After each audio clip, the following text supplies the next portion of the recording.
Are you ready for some potatoes? It's time to harvest them. These are the potatoes that were planted way back at the beginning of February in the 5-gallon grow bag. And if you look at the leaves, they're starting to look kind of old and yellow, and that's an indication that the potatoes are ripe down inside the soil. I planted 2 plants about 6 inches deep into this soil, and as you can see, several stems sprouted up and grew leaves. And the first thing I'm going to do to harvest is cut off these leaves.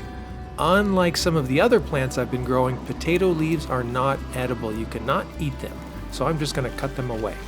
Next, I'm just going to shake out all the soil that's inside of this grow bag, and out come some of the potatoes. You can see them right there. This is a little bit easier than growing the potatoes in the ground where you don't know if you found them all. Here I know that all the potatoes are right inside of this bag. There's the root ball right there. You call that the root ball, all the roots that came down to absorb the water and nutrients that were in the soil. Now all I have to do is dig through this dirt and find all the potatoes that are there. There are some nice ones in there.